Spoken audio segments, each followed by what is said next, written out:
आप जरा बताइए ना, जो आदमी जो जिसके लिए लड़ाई लड़ने की बात करते हैं उसका पैसा आप नहीं दीजिएगा, उसका गद्दा का पैसा नहीं दे रहे हैं, वो बेचारा अनशन पर बैठ रहा है, धरना दे रहा है और आपके लोग गुंडा बन करके काम कर रहे हैं। प्रशांत किशोर की तरफ से दलील क्या आ रही है केशव जी? प्रशांत क्योंकि इतना बड़ा कांड हो गया, कुछ ना कुछ तो उन्होंने भी दलील दिया होगा और उनके दलील में कितना दम? देखिए, उनके दलील में कोई दम नहीं है। आप स्टेटमेंट उठा करके देख लीजिएगा, विपक्ष के जो लोग हैं, जो सत्ता पक्ष में है, वे लोग पूरा काला चिट्ठा पढ़ रहे हैं कि वो कैसे कैसे काम करते हैं, उनको फंड कहाँ से आता है, कैसे रिलीज होता है। और बताइए जरा, गद्दा का 1,20,000 रुपए एक दिन में एडवांस आप कर रहे हैं, मतलब आप समझ रहे हैं कि हम पैसा लेके आएंगे 200 करोड़ 400 करोड़ रुपए लेकर के आएंगे और आप अपना राजनीति सेट कर लेंगे इस बिहार के धरती पर।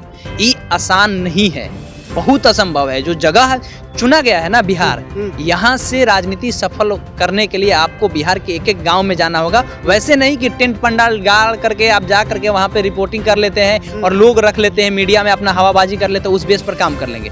इस पर काम नहीं हो सकता है। आपको जनता से कनेक्ट होना होगा। प्रशांत किशोर जनता से कभी कनेक्ट ना होंगे और प्रशांत किशोर जो दलील दे रहे हैं कि गलत बात है, हमारे इमेज को खराब करने के लिए ये सारा चीज किया जा रहा है, तो इस बात को जान लीजिए। देखिए, प्रशांत किशोर दलित राजनीति की बात करते हैं, दलितों के हक देने की बात करते हैं। उन्होंने कार्यकारी अध्यक्ष भी बनाया अपनी पार्टी का, मनोज भारती को।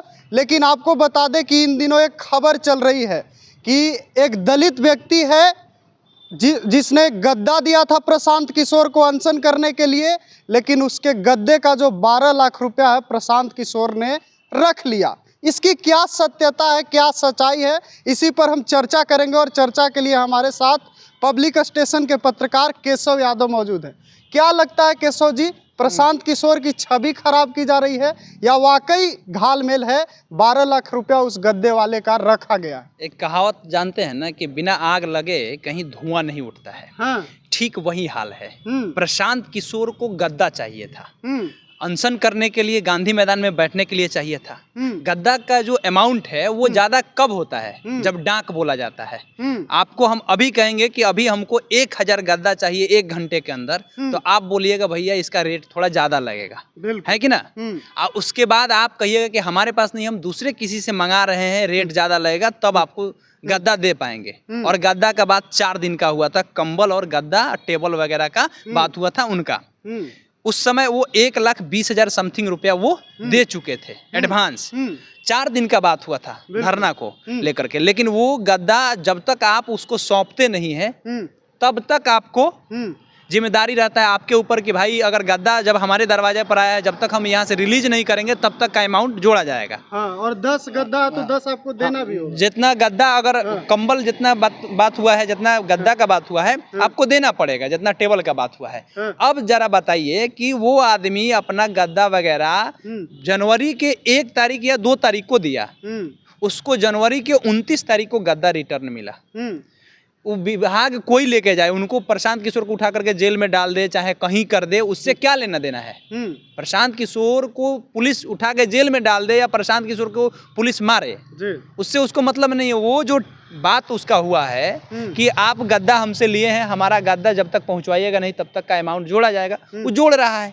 उसका 12,74,000 रुपए हिसाब हो रहा है, आप नहीं दे रहे हैं। आप कहते हैं कि हम हैं दलितों के रक्षक। हाँ, दलितों के हितैषी हैं, दलितों के हक की बात हम करते हैं। बिहार में जब विधानसभा का चुनाव आएगा तो हम इतना दलित को हम टिकट देंगे, मुसलमानों को इतना टिकट देंगे, महिलाओं को इतना टिकट देंगे। आप क्या टिकट दीजिएगा भाई?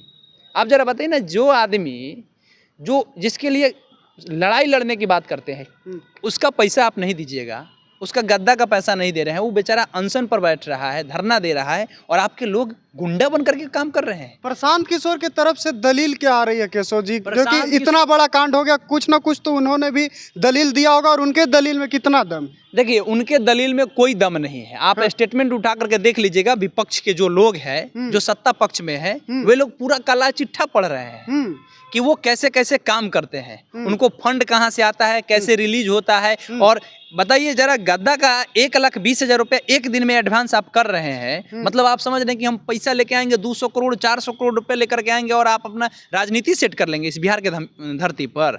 ये आसान नहीं है, बहुत असंभव है। जो जगह चुना गया है ना बिहार, यहाँ से राजनीति सफल करने के लिए आपको बिहार के एक एक गांव में जाना होगा। वैसे नहीं कि टेंट पंडाल गाड़ करके आप जा करके वहाँ पे रिपोर्टिंग कर लेते हैं और लोग रख लेते हैं मीडिया में, अपना हवाबाजी कर लेते हैं, उस बेस पर काम कर लेंगे। इस पर काम नहीं हो सकता है। आपको जनता से कनेक्ट होना होगा। प्रशांत किशोर जनता से कभी कनेक्ट ना होंगे, और प्रशांत किशोर जो दलील दे रहे हैं कि गलत बात है, हमारे इमेज को खराब करने के लिए ये सारा चीज किया जा रहा है, तो इस बात को जान लीजिए, वैनिटी वैन टीआरपी के लिए नहीं किया गया था, उनकी सच्चाई थी, उसको आप कैसे नकार सकते हैं?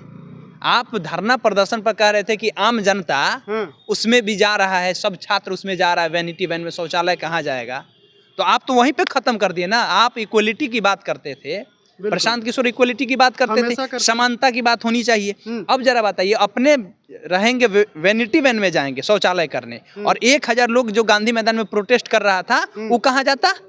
बाहर में जो ना में पानी नहीं आता था, वहां पे जाता। दलील क्या दे रहे थे वे लोग कि गांधी मैदान में एक भी शौचालय नहीं है, जिसकी वजह से हमको वैनिटी वैन रखना पड़ा। 4 करोड़ की गाड़ी से आप उतरिएगा नहीं, आप कहिएगा इक्वलिटी की बात है? आप इतना बड़ा बड़ा ब्रांड का कपड़ा पहनिएगा, बालमैन पेरिस का कपड़ा पहनिएगा, लोकेस्टो का टी शर्ट पहनिएगा, अरमानी एक्सचेंज का शर्ट पहनिएगा, बॉस का 40,000 बर्बेरी का कपड़ा पहनिएगा, आप कहिएगा कि हम इक्वलिटी की बात करते हैं। हालांकि सच्चाई का पता इस बात से भी चलता है केशव जी की बाकायदा उस आदमी का इंटरव्यू चल रहा है जिसका 12 लाख रुपया रखा गया, और वो मतलब आग्रह कर रहा है कि हमारा पैसा रखे, तो कैसे झूठलाया जा सकता है? झूठलाया नहीं जा रहा है ना, एक गरीब के साथ शोषण किया जा रहा है। इस चीज को समझिए आप कि एक गरीब जो रो रहा है, उसके आंख में दर्द आपको नहीं दिखाई दे रहा है।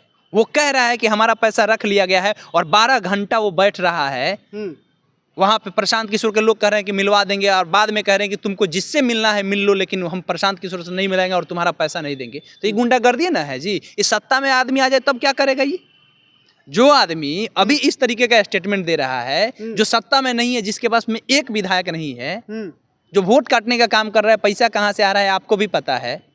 सारा लोग स्टेटमेंट देते रहा है। जो जदयू में लोग हैं वो भी कहते हैं कि पैसा कहाँ से आ रहा है, इतना पैसा कौन लेके आ रहा है। आज तो बाकायदा नीरज कुमार ने प्रेस कॉन्फ्रेंस की और कहा कि फंडिंग पार्ट 1 रिलीज किए थे हम, पार्ट 2 आएगा नहीं, रिलीज हो गया जेडीयू के कार्यालय। अब जरा बताइए कि इनका फंड कहाँ से आ रहा है, सारा लोग जान रहा है, किस पार्टी से कितना पैसा लिए और कहाँ कहाँ ये इन्वेस्ट करेंगे। किसी कंपनी की तो इनकम भी उतनी नहीं है जितना प्रशांत किशोर को चंदा दिया गया, इसका भी खुलासा नहीं। वो सारा चीज आपको आने वाले समय में मिलेगा। अभी तो चुनाव अभी दूर है ना, अभी 10 महीना, इस 10 महीने में कितना पापड़ बेलना पड़ेगा। वो टेंट आप जाएंगे ना गाँव में, तो गाँव में देखते होंगे जो गाँव का सबसे छाटा हुआ आदमी होता है ना, उसको गांव से दूर दक्षिण टोला में कहीं उसको जगह दे दिया जाता है, जाओ उधरे रहना, गंगा के किनारे रहना।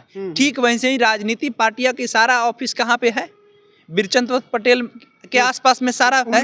उनका कहाँ है? गंगा किनारे है। वो कहाँ रह रहे हैं आप देख लीजिए। तो छांटा हुआ लोग अपने अपने जगह सेट करके रखा है कि भाई ऐसे ऐसे कर लेंगे। अंतिम सवाल लेंगे, क्या प्रशांत किशोर बिहार की राजनीति में फेल हो गए हैं या फिर लाइमलाइट में एक बार फिर से आएंगे? क्या लगता है जो परिदृश्य बनते हुए दिख रहा है, लगातार ट्रोल हो रहे हैं, पहले वैनिटी वैन और अब 12 लाख का गद्दा का पैसा रख। देखिए ये जो प्रशांत किशोर की आपने सवाल किया कि ये फेल हो गए हैं कि क्या है, इसमें एक सच्चाई ये है कि आने वाले समय में जो विपक्ष के लोग हैं, जिनको सबसे ज्यादा प्रशांत किशोर से नुकसान होने वाला है, वे लोग संभल के काम करें, वे सही जगहों पर सही कैंडिडेट दे।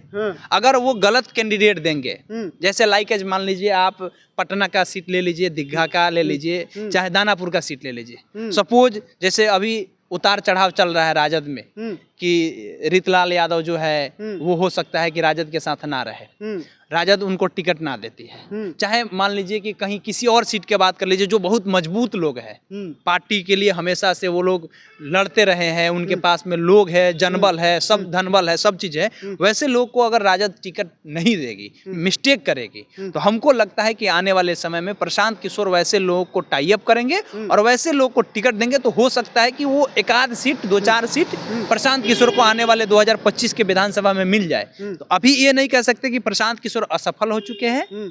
प्रशांत किशोर की कोई वजूद नहीं है। प्रशांत किशोर की वजूद थी कि आपको बेलागंज और आपको इमामगंज में हरा दिए।